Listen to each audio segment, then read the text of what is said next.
Hey everyone, Zian over here from Nintendo Life, and today we're here to share with you our review of Guilty Gear Strive Nintendo Switch Edition for, as you can imagine, the Nintendo Switch.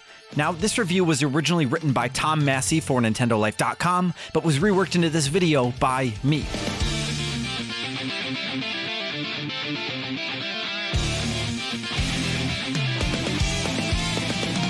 Since Guilty Gear first arrived on Sony's PlayStation in 1998, singeing the air with furious guitar shredding, it's always been a head-turner. While graphically its goth rock anime stylings have dazzled with each iteration, Arc System Works' foremost achievement is in managing to differentiate itself from Capcom's heavily aped fighting game paradigm. That said, with the series becoming so increasingly convoluted over the last 26 years, ostracizing many a would-be player as a result, a redress of sorts was needed. It's here that Guilty Gear Strive steps in. Strive remains tonally as it ever was, all leather and metal, characters that sit somewhere between glam rock and BDSM fetishists, and a blaze of raucous, revved, spectacular battling. While Guilty Gear Xrd more closely resembled its predecessors, Strive totally overhauls its character models to be larger and more detailed, from muscle ripples to flailing buckles, and introduces new features while removing some others.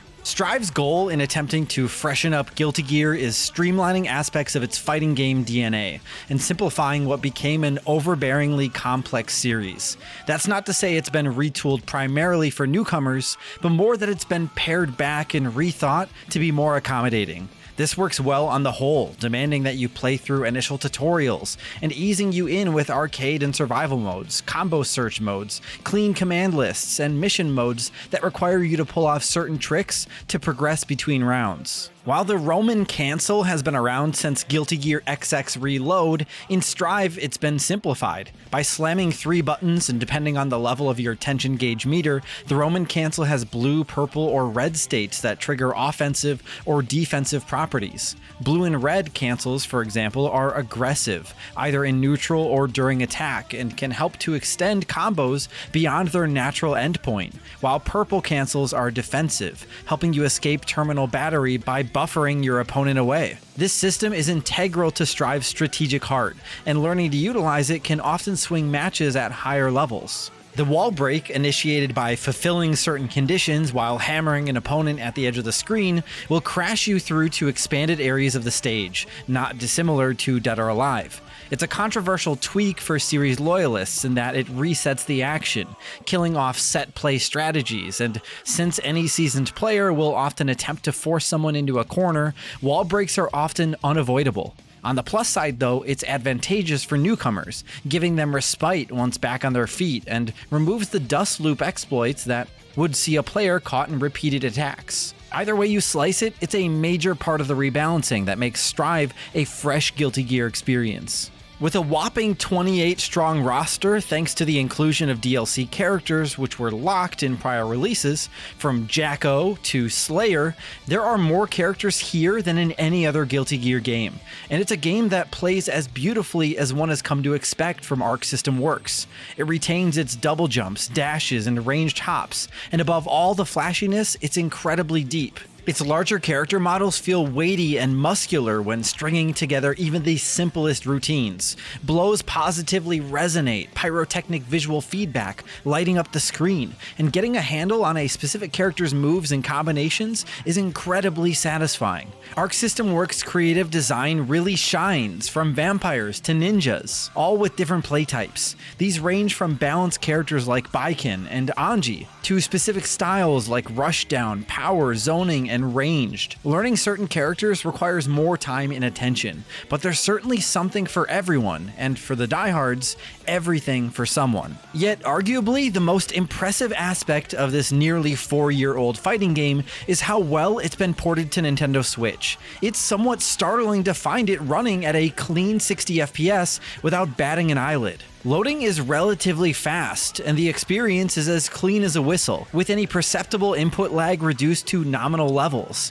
It's smooth, fast, and essentially exactly as it should be, and that screams effort on behalf of the development team. Giant 3D edifices pass by in the backgrounds, from whale-shaped airships to populated promenades floating downriver, while beefy cel-shaded sprites duke it out until a super attack is produced, whereby the seemingly 2D becomes fascinatingly 3D as the camera zooms in to frame the action.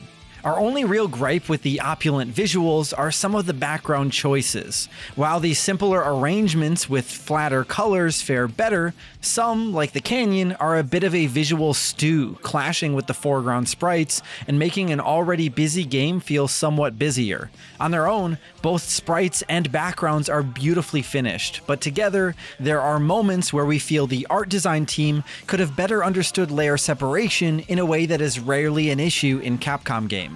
The pre-match introductions are also unnecessarily lengthy, featuring a pointless monologue, and it's unlikely you'll ever bother watching one twice once the loading is complete. Strive is stuffed to the rafters with modes. There are enough training options to turn you into a seasoned pro, as well as interactive glossaries and timelines documenting every character and plot beat from the series' inception. The story mode is the equivalent of a Netflix miniseries spread over 5 hours of animation, and it's well done. Sadly, it's bewildering for newcomers not familiar with the lore, and the video compression on Switch leaves something to be desired. Some of this may irk purists who just want to get down to the fight, but there's a huge social aspect here too. You could pose characters in 3D scenery bubbles and upload them to the gallery where others can view them online. It's also possible to watch other people's match replays, which is useful if you have a friend list or are out to study techniques.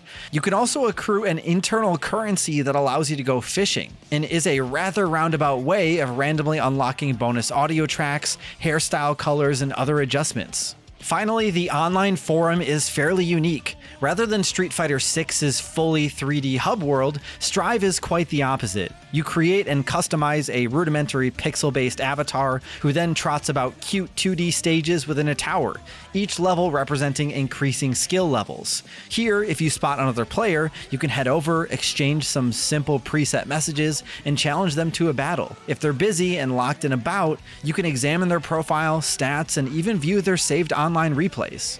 When we played on day one of release, the tower's various stages were oddly empty, especially in Europe, and we only found a few high-level players online in Japan. By the time you're reading this, it will hopefully be a buzz though. There's no crossplay, predictably, but the rollback netcode, as with the rest of the game, is polished to a shine and ran nigh on flawlessly for us. We tested several online matches with different characters, and there was barely a blip in sight. Strive is a bold step in a new direction for the Guilty Gear series. Its visual creativity and attention to detail without fault. Arc System Works has again gone above and beyond in its graphical evolution. True, there are some background clashes, but when all is said and done, it's dazzling. With all DLC characters unlocked, there's a lifetime of learning here, as well as tons of modes and bonuses to pour through.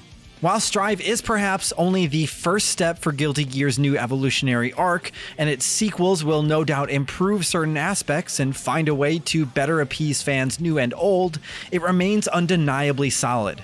The most impressive aspect, though, is the strength of the port here. Crafted with a kind of magic to perform near enough one-to-one with its multi-platform counterparts, and the soundtrack? Whether it's your heaven or hell, it most certainly rocks. We here at Nintendo Life give Guilty Gear Strive Nintendo Switch Edition on the Nintendo Switch an 8 out of 10. Be sure to let us know in the comments down below if you've ever played a Guilty Gear game before, or if you've played Strive on other platforms.